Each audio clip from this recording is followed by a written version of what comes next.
Bonsoir, bienvenue dans ce Face à la Rédac avec moi ce soir, trois invités en colère, des parents atterrés, c'est le nom de votre collectif. Je vous présente Juliana Gentea, vous êtes parent d'élèves de maternelle au Maillet et à Camille Claudel au Mans. Perrine Dutertre, bonsoir, mère d'élève d'un petit garçon à Germain Pilon, et Édouard Coquet, bonsoir. Bonsoir.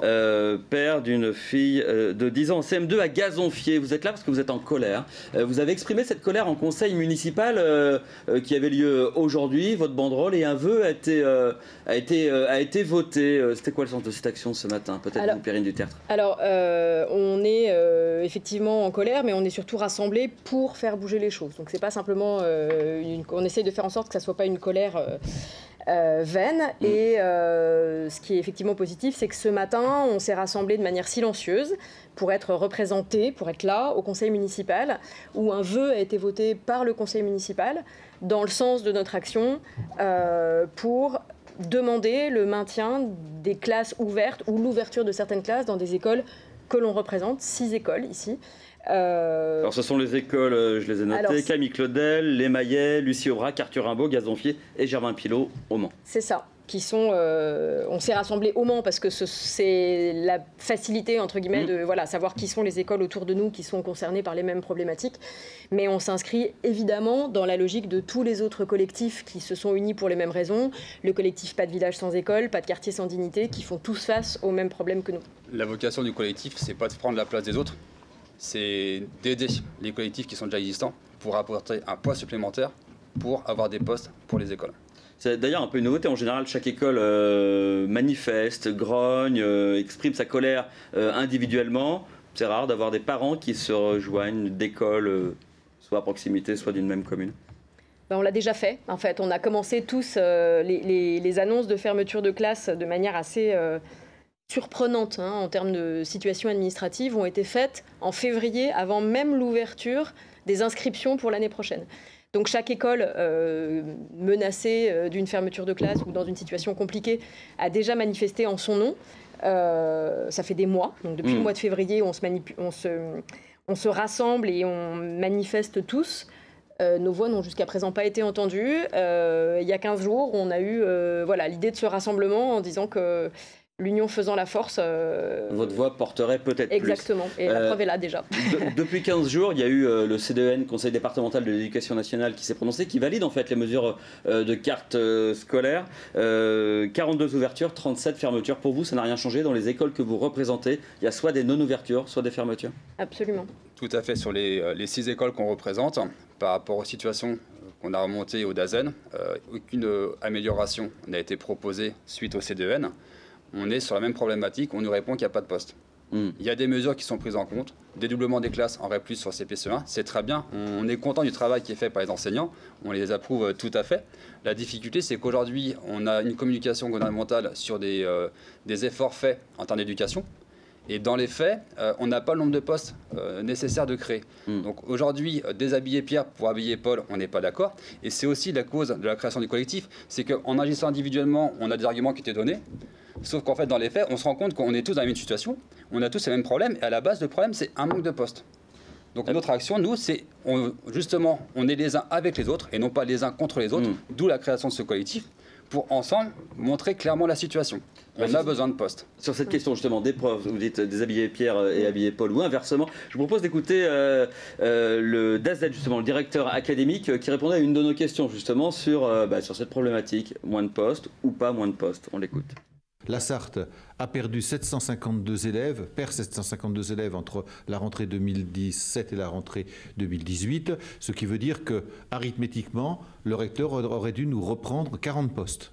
De fait, le fait de nous donner 0 poste, ce qui veut dire que ça équivaut à effectif équivalent à l'attribution de 40 postes. Il se trouve que ces 40 postes ont été donnés pour l'éducation prioritaire. Le besoin créé par le dédoublement des CP et des CE1 en éducation prioritaire était chiffré à environ entre 38 et 40 postes. Comme on devait en retirer 40, j'ai eu les moyens de faire ça.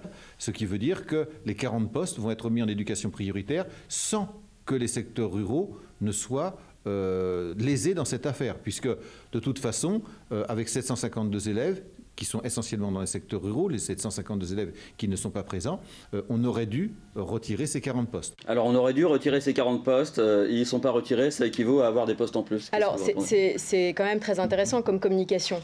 Une règle de 3, hein, il y a 700 élèves de moins en Sarthe, ça fait 40 postes, on les enlève. Vous avez déjà vu une classe entière de 40 élèves partir d'une école ? On sait très bien que 700 élèves de moins en Sarthe, d'abord, le nombre est faux en soi, parce que c'est peut-être vrai en Sarthe, mais il faut voir où se font les déplacements. Parce que si on prend le cas du Mans, nous on représente 6 écoles du Mans, le nombre des effectifs scolaires au Mans est au contraire en légère augmentation. Donc la problématique globale sur la Sarthe n'est pas valable à échelle locale, et notamment pour la ville du Mans. Vous dites que c'est une mauvaise manière d'aborder les choses, de voir ça de manière globale. Bien sûr, notamment parce qu'on sait très bien que quand 700 élèves qui partent, c'est pas 700 élèves, j'enlève 40 postes de profs, je ferme 40 classes.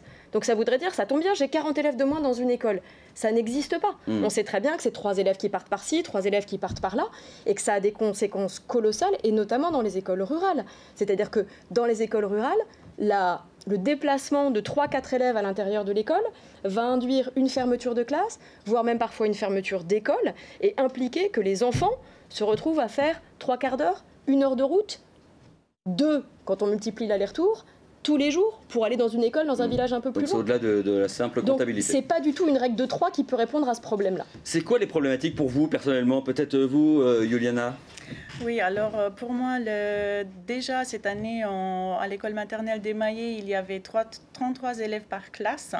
Avec le manque d'enseignants et l'enseignant non remplacé, on nous demandait de reprendre l'enfant à la maison.